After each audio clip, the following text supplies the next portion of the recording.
नमस्कार। आप सुन रहे हैं न्यूज पॉइंट पॉडकास्ट और मैं हूं आपके साथ सुषमा। बीजेपी का अब की बार 400 पार हकीकत नहीं बन सका, जुमला ही साबित हुआ। लेकिन एनडीए के सहयोगी दलों की मदद से बीजेपी केंद्र में लगातार तीसरी बार सरकार बनाने में कामयाब हो गई है। एनडीए ने प्रधानमंत्री नरेंद्र मोदी को फिर से नेता चुन लिया है और साथ ही दल भी हर संभव सहयोग की बात कर रहे हैं।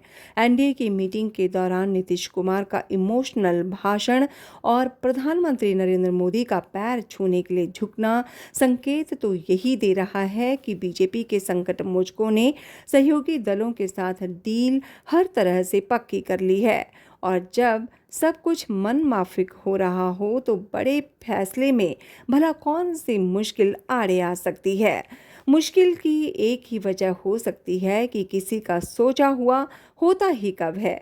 अगर ऐसा होता तो क्या बीजेपी बहुमत के आंकड़े तक पहुंचने से पहले ही रुक गई होती? हुआ तो यही है। रही बात बड़े फैसलों की, तो ऐसे मसलों में सबसे ऊपर नाम तो यूसीसी यानी यूनिफॉर्म सिविल कोड का ही आता है। और अगर विपक्षी दलों के चुनाव कैंपेन को देखें तो अग्निवीर स्कीम भी एक बड़ा मुद्दा लगता है। एक देश एक चुनाव भी देखा जाए तो बड़े फैसले वाला ही प्रोजेक्ट है। एक साथ चुनाव कराए जाने को लेकर कोई खास विरोध तो नहीं लग रहा, लेकिन चूंकि ये बीजेपी सरकार का प्रस्ताव है इसलिए स्वाभाविक विरोध तो विपक्ष की मजबूरी ही है। वैसे चुनाव कैंपेन में ये भी समझाने की कोशिश हो रही थी कि अगर बीजेपी सत्ता में लौटी तो आगे फिर कभी देश में चुनाव नहीं होंगे। भारत में भी रूस और चीन की तरह तानाशाही आ जाएगी।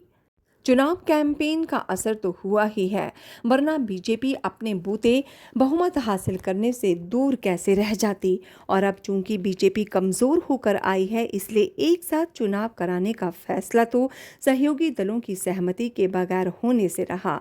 समिति की तरफ से बताया गया है कि सभी पक्षों, विशेषज्ञों और शोधकर्ताओं से बातचीत के बाद रिपोर्ट तैयार की गई है। इसमें आने वाले वक्त में लोकसभा और विधानसभा चुनावों के साथ ही नगरपालिका और पंचायत चुनाव भी करवाने की सिफारिशें शामिल हैं। रिपोर्ट के मुताबिक महज 15 राजनीतिक दलों को छोड़कर बाकी 32 दलों के एक साथ चुनाव कराने का सपोर्ट किया है। समिति संसाधनों की बचत, सामाजिक तालमेल बनाए रखने और आर्थिक विकास को गति देने के लिए ये विकल्प अपनाए जाने की जोरदार पैरवी भी कर रही है। प्रधानमंत्री नरेंद्र मोदी अगर एनडीए में बीजेपी के सहयोगी दलों को राजी भी कर लेते हैं तो 2/3 बहुमत के लिए इंडिया ब्लॉक में शामिल राजनीतिक दलों को इसके लिए तैयार करना होगा और ये काम काफ़ी मुश्किल हो सकता है। राजनीतिक विरोध का लेवल जो भी हो, लेकिन एक देश एक चुनाव को लागू किया जाना भी बड़ा फैसला ही होगा। किंग मेकर बनकर उभरे नीतीश कुमार की पार्टी जेडीयू के नेता केसी त्यागी ने तो पहले ही इंडोर्स कर दिया है। केसी त्यागी ने कहा कि इस मुद्दे पर जेडीयू को कोई आपत्ति नहीं है। टीडीपी नेता चंद्रबाबू नायडू भी किंग मेकर बने हैं और उनकी भी सहमति ज़रूरी होगी। अब तक अपडेट यही है कि एक राष्ट्र एक चुनाव की संभावना पर विचार करने के लिए पूर्व राष्ट्रपति रामनाथ कोविंद के नेतृत्व में बनी हाई लेवल कमेटी राष्ट्रपति द्रौपदी मुर्मू को अपनी रिपोर्ट सौंप दी है। बीजेपी के सांस्कृतिक राष्ट्रवाद वाले एजेंडे में 3 मुद्दे प्रमुख रहे हैं। 1, अयोध्या में भव्य राम मंदिर का निर्माण। 2, जम्मू कश्मीर से धारा 370 हटाना। और 3, पूरे देश में समान नागरिक संहिता लागू करना। जम्मू कश्मीर से धारा 370 तो मोदी सरकार की दूसरी पारी शुरू होते ही खत्म कर दी गई थी और मोदी के दूसरे इस कार्यकाल के आखिर तक अयोध्या में राम मंदिर का उद्घाटन भी हो गया। राम मंदिर उद्घाटन समारोह को लेकर राजनीति भी खूब हुई, लेकिन बीजेपी को राम मंदिर मुद्दे का बिल्कुल भी लाभ नहीं मिला। अयोध्या की फैजाबाद लोकसभा सीट पर बीजेपी की हार इसका सबसे बड़ा सबूत है। अब बारी बची हुई तीसरे मुद्दे की। यूसीसी यानी यूनिफॉर्म सिविल कोड राजनीतिक तौर पर बेहद संवेदनशील होने के कारण इसे लागू कर पाना मोदी सरकार के लिए बेहद मुश्किल हो सकता है। देश के 22वें विधि आयोग ने 14 जून 2023 को यूसीसी पर सार्वजनिक और धार्मिक संगठनों के विभिन्न पक्षों से 1 महीने के भीतर अपनी राय देने को कहा था। उत्तराखंड में बनी बीजेपी पुष्कर सिंह धामी सरकार ने समान नागरिक संहिता से संबंधित बिल पेश करने के अगले दिन ही पास भी करा लिया था। अब ये उत्तराखंड में कानून बन चुका है। भारत में कानून तो सभी के लिए बराबर है, लेकिन समान नागरिक संहिता कानून कोई नहीं है। अनुच्छेद 44 संविधान के नीति निर्देशक तत्वों में शामिल है, जिसका मकसद संविधान की प्रस्तावना में धर्मनिरपेक्ष लोकतांत्रिक गणराज्य के सिद्धांत का पालन करना है। यूसीसी के लिए केंद्र की बीजेपी सरकार को एनडीए के सहयोगी दलों का साथ तो चाहिए ही होगा। विपक्ष को राजी किए बिना भी ये संभव नहीं हो सकेगा। हाँ, जहाँ जहाँ बीजेपी की सरकारें हैं, उत्तराखंड की तरह ही इसे लागू किया जा सकता है। राष्ट्रीय राजनीति में एक बार फिर महत्वपूर्ण भूमिका में आ चुके बिहार के मुख्यमंत्री नीतीश कुमार ने भी अब यूसीसी को लेकर नरम रुख कर लिया है।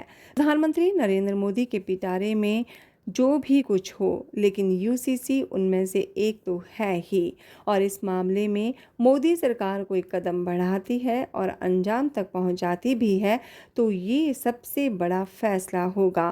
पूरे लोकसभा चुनाव कैंपेन में अग्निवीर का मुद्दा छाया रहा।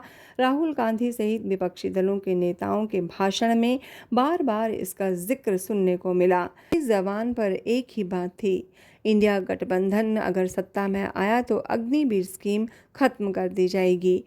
इंडिया ब्लॉक की सरकार तो नहीं आई, लेकिन बीजेपी के अंदर चुनावी प्रदर्शन पर चर्चा में अग्निवीर योजना तो आएगी ही। नाराजगी तो थी ही लोगों में, खासकर युवाओं में जो पक्की नौकरी चाहते हैं। चुनावों के दौरान ही ये खबर भी आई कि सेना अग्निवीर योजना पर फीडबैक ले रही है, ताकि अगर ज़रूरी लगे तो उसमें आवश्यक सुधार किया जा सके।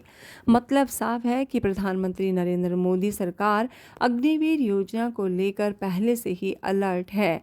मौका देखकर भूल सुधार के उपाय तलाशे जा रहे हैं।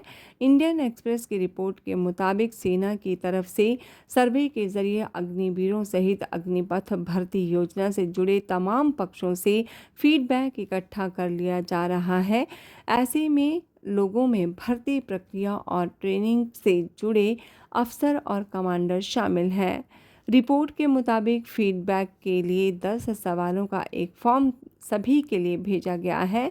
अग्निवीरों से सेना में भर्ती के लिए उनका मोटिवेशन के साथ साथ ये जानने की भी कोशिश है कि नौकरी के लिए पिछले प्रयास क्या थे और क्या वे मानते हैं कि स्थायी तौर पर उनको सेना में रख लिया जाए। इसमें पहला सवाल है, मोदी सरकार अग्निवीर योजना को बेहतर करने की कोशिश करे।